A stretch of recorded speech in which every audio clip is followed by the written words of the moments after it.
serial killers is that they are cruel to animals at a very young age.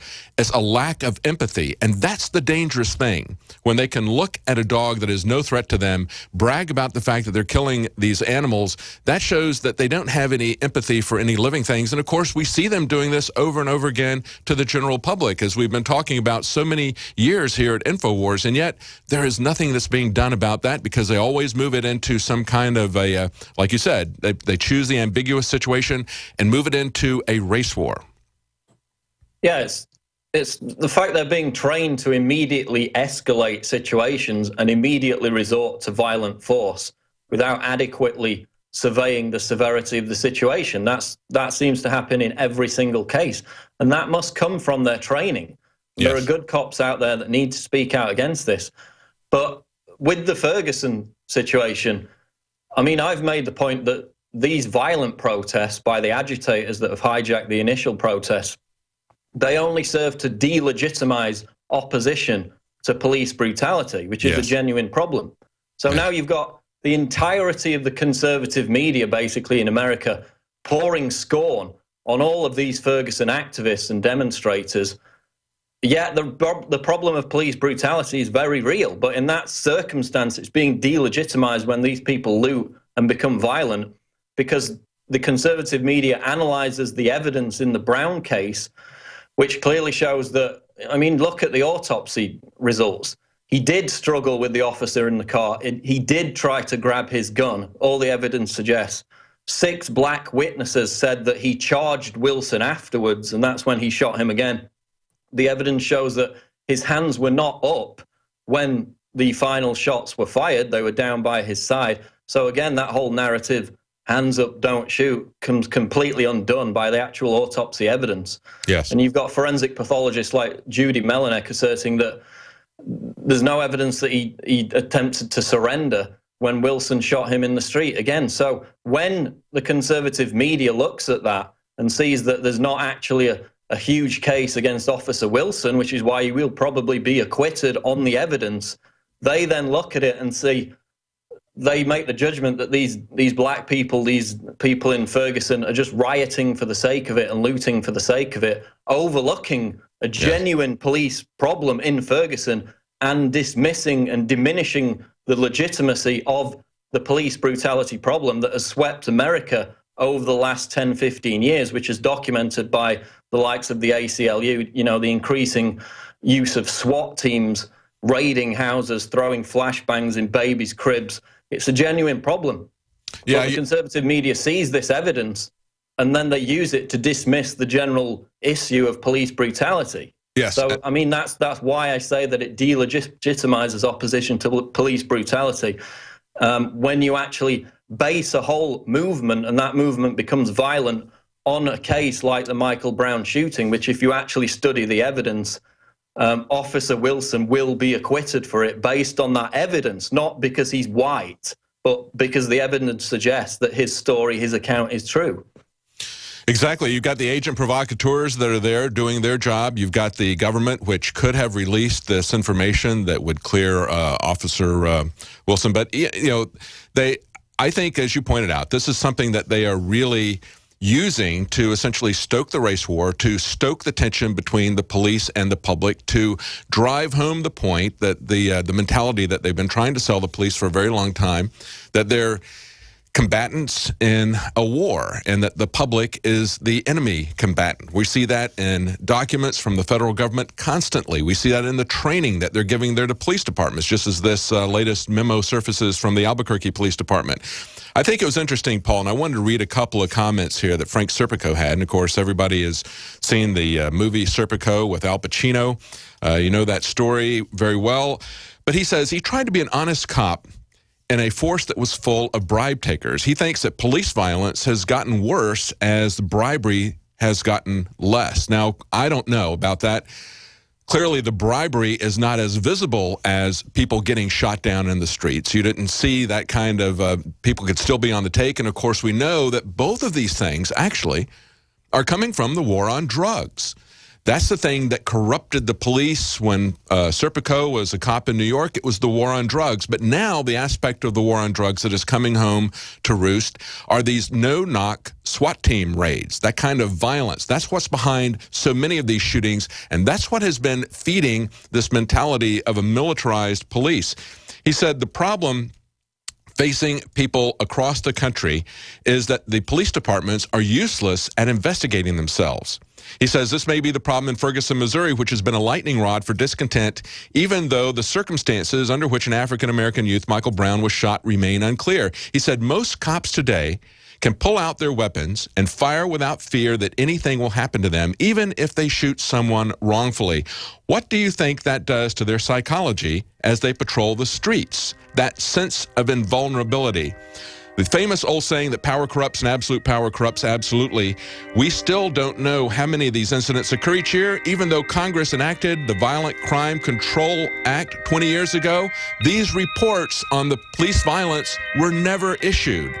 That's Frank Serpico. We're going to be right back with Paul Joseph Watson in the UK, and we're going to be talking to Paul Craig Roberts in the next hour. Stay with us. This hour of GCN brought to you by LeSig. Kick some ash with LeSig's high-quality e-cig kits and e-juices. Like us on Facebook for a 10% discount. Call 870-525-1440 or visit lesig.com. Hi, Ted Anderson with Midas Resources. Is it time to convert paper 401ks and IRAs to solid gold and silver yet? Get our 10 Reasons book free. Call 800-686-2237. That's 800-686-2237.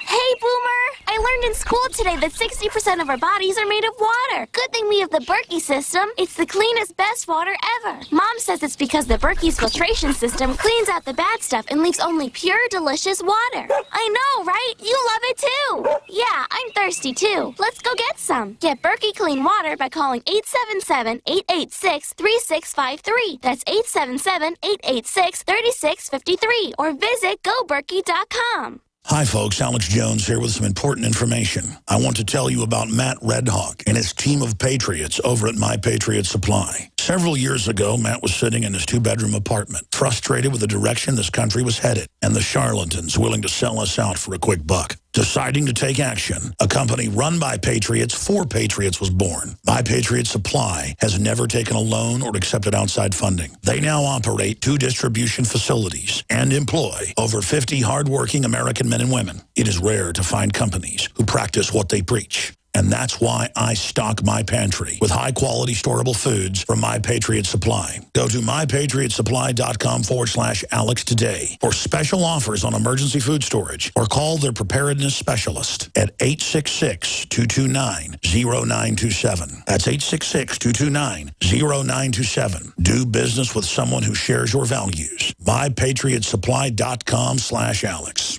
Did you know by age 50, half of all men have an enlarged prostate? This means more urges to urinate, longer bathroom trips, waking at night to urinate, or issues with sex. If this sounds familiar, call us now, because we're shipping free bottles of Super Beta Prostate to listeners of this station. Super Beta Prostate is a non-prescription formula guaranteed to reduce the symptoms of your enlarged prostate. It's yours free. Pay only shipping and handling. Just call 1-800-852-1820. In clinical trials, the ingredient in Super Beta Prostate was shown to reduce urges to urinate, improve bladder emptying, reduce waking at night to urinate, and improve quality of life. This Super Beta Prostate free offer is for listeners of this station, but it won't last. Don't wait. Just call 1-800-852-1820. That's 1-800-852-1820. Call 1-800-852-1820.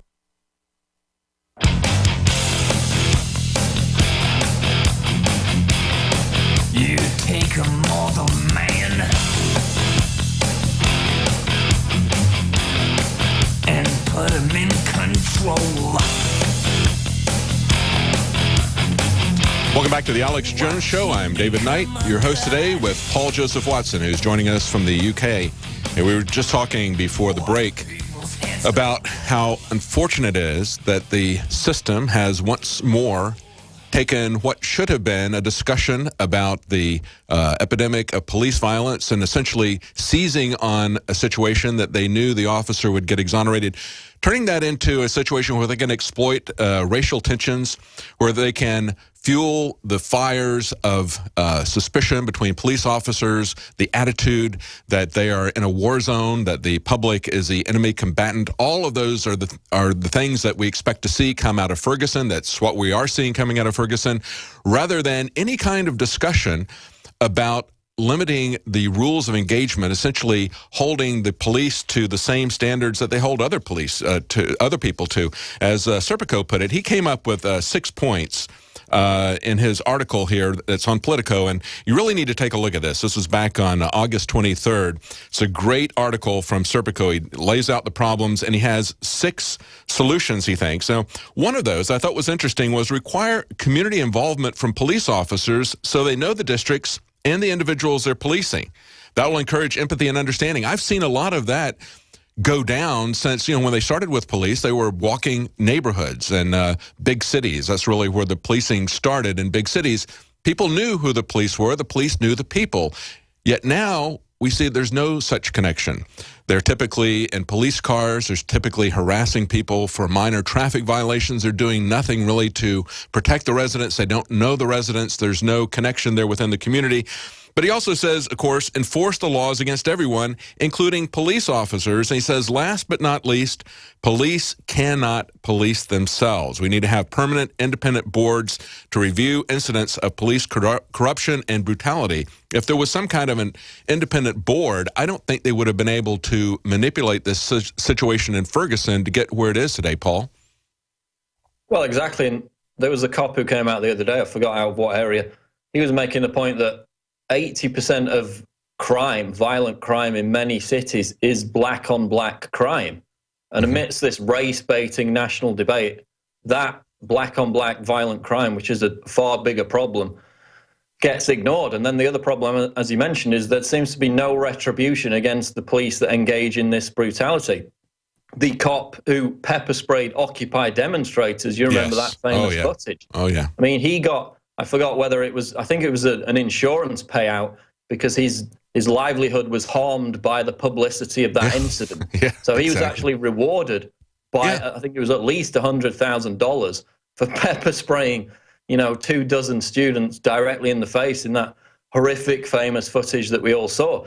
So as he said, when there's no retribution against them, they're just as likely to do it even more so. It doesn't discourage police brutality, it encourages it. Yeah, and I don't see any movement towards trying to get independent boards who are going to oversee what the police are doing. Instead, we're going just the opposite, into more of a police state. We've got this report out of Pennsylvania where they're going to allow the police who are in the schools. I'm looking at this picture, and I see 2 police officers looking at this little kid being accompanied by her parent, walking her in. And it's like, what is wrong with this picture? And it's like, oh, that's right. They didn't have police in the schools when I went to school, number one. Number two, listen to what they're going to do.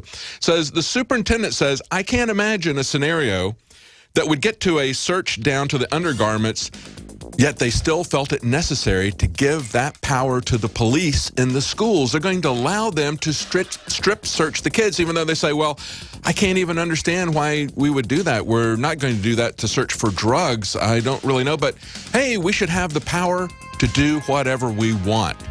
That's the mentality that is feeding the police state in America. Stay with us. We're going to be right back with Paul Joseph Watson, and Paul Craig Roberts is going to be joining us right after the top of the hour. Stay with us. Thank you for listening to GCN. Visit GCNlive.com today. The average person's life is filled with unexpected challenges. Unlock the energy it takes to defeat these daily beasts with Super Male or Super Female Vitality, specifically designed to assist the body in regulating proper hormone balance to create superior vitality in males and females. Supercharge and conquer your world at InfoWarsLife.com or call 1-888-253-3139. The government's Department of Homeland Security is buying up loads of ammo. At the same time, they're restricting civilians' rights to own and purchase firearms. Can you put 2 and 2 together? Infidel Body Armor can stop every round, including hollow points and .308 sniper rounds, is reasonably priced and fully legal. But for how long? Go to InfidelBodyArmor.com, spelled INFIDEL bodyarmor.com. Infidel Body Armor. Just won't quit.